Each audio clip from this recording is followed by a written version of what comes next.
Hi guys, it's ASBYT and today's video is something that I've been very excited to share with you. Throughout the whole of my YouTube journey, I've often got asked the question, how do I create my videos, what equipment do I use, and how do I spend my day? And of course, this is something that has developed over time and will constantly develop as we grow as a community. But right now, I'm going to share with you all the secrets about how these videos get made. So not only can you see the juicy tech that I choose to use, but also if you're interested in doing a similar sort of thing, it hopefully might help you. So without further ado, let's start my day in the life and my YouTube studio tour. Let's get straight to it.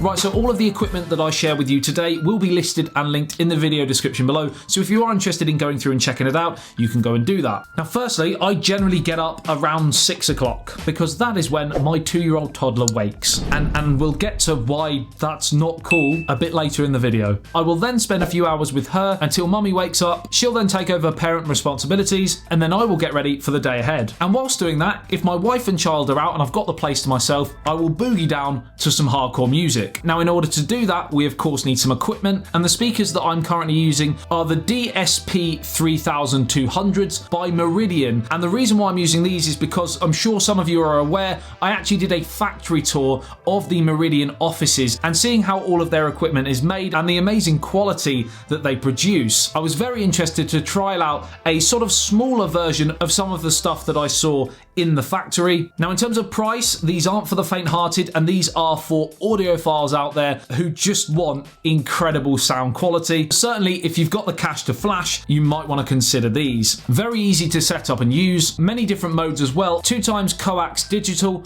2x 3.5 analog and optical, analog for RCA, and finally a Type A USB. And there's also an AC200 source controller box, which are also very easy to connect to the loudspeakers. They've got a stereo width control feature, which allows the stereo soundstage to be optimized irrespective of the loudspeaker position. And look how funky it is that you can actually personalize the display. I'm currently plugging it into my Windows laptop, which is the Xiaomi Mi Notebook Air, and the bass on these things is insane. If you want more information on Meridian in general, then like I said, check out the Meridian factory tour that I did. I saw a speaker there for £48,000.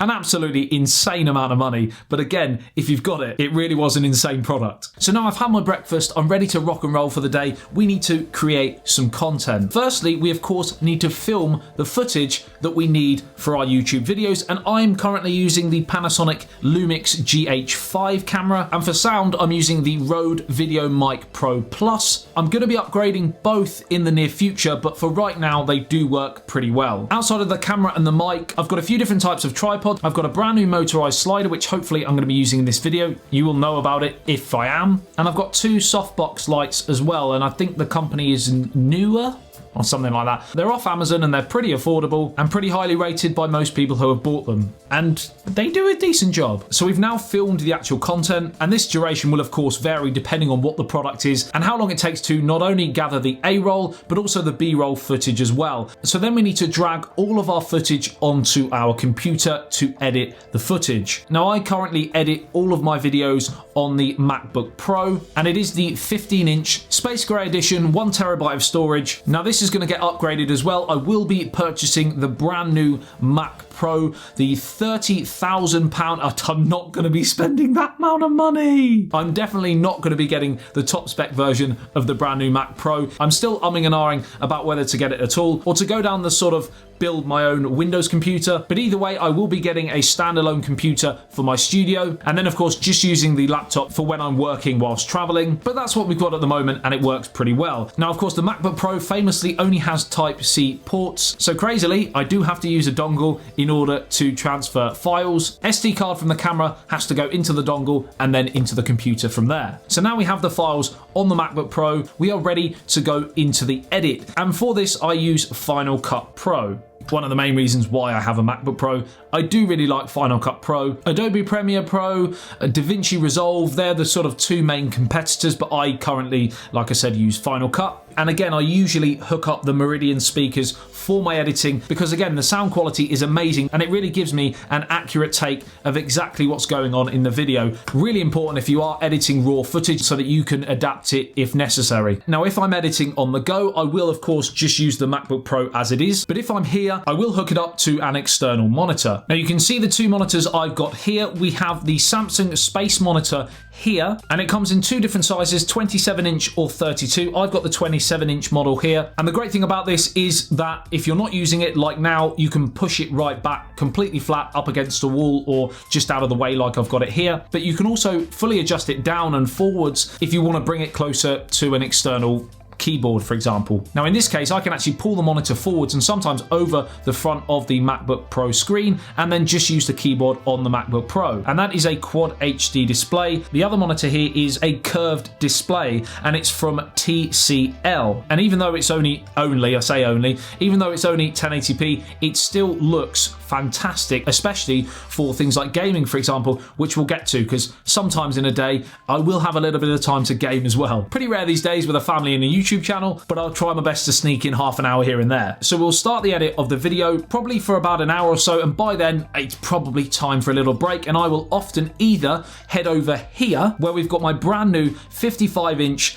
LG NanoCell TV, and I'll probably have a little bit of lunch, a coffee, and then crack on some Netflix or something like that for half an hour or so, or maybe watch a bit of YouTube or catch up on some sport. Again, I did a full video on this TV if you're interested in checking that out. So that's if the weather is a bit rubbish. If the weather's good, I'll probably take lunch outside, spend a bit of time with the family if they're about, and again, listen to a bit of music. And these are currently the speakers that I would be taking outside. And this is the portable LG XBoom Go PK7. There's PK3, PK5, and PK7. They range in size. PK3 is the smallest, 7 is the largest, PK3 is my travel holiday one, PK5 is currently in my kitchen, and the PK7 is, like I said, currently the one that I would take outside if we're having lunch or a bit of barbecue or something like that. Then this is what I'm going to be rocking. But the PK7 is definitely the McDaddy. And you can adjust the sound using the clear vocal and enhance bass buttons as well. And they of course range in price. Again, PK3 the cheapest, PK7 the most expensive, but all really affordable when you take into account the sound quality of these. And the reason why these are so amazing is because again, they use Meridian technology. While you can't compare the two, one important Meridian technology inside these LG speakers surrounds DSP or digital signal processing, which in layman's terms means you can rank the sound up ranked.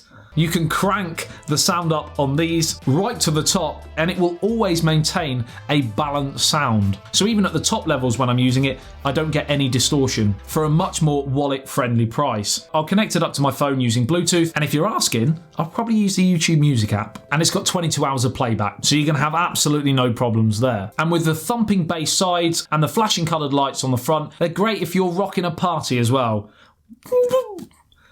What's that? Not really sure what I'm doing, to be honest. Once lunch is done, we then need to get right back into the action of the edit. From when the filming finishes to the video being uploaded, it can take anywhere between half a day and 2 days, depending on the content and the length of video, for example. So let's just say for this video, it's going to take me roughly around a day to complete the edit and get it uploaded. So I will then continue editing right the way through till roughly around 5 o'clock. And at this point, if I've had a productive day, I will give myself a half an hour break where I'll probably have a bit of gaming time. And again, I'll use one of the monitors for that. So I've had half an hour's break and then no rest for the wicked. I'll then retake over parenting duties, bath and bed for the little one. And once she's down for the night, I'll then settle down with my wife, have dinner, watch a TV show or a film, probably on my Nvidia Shield, or possibly soon this brand new Android TV box. And then once that's done, most people would think I would go to bed, but it's back to the grind. I'll then either finish, if I haven't, I'll finish the edit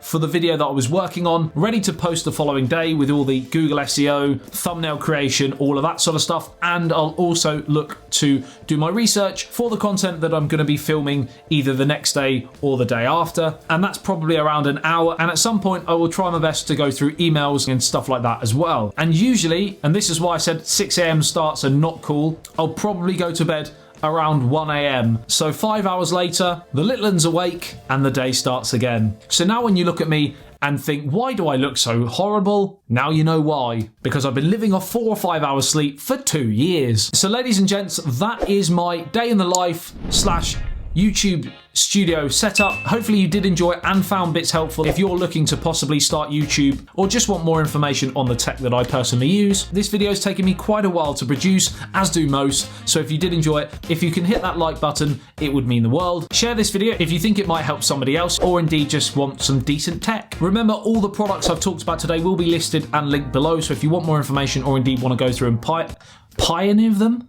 if you want to buy it, if you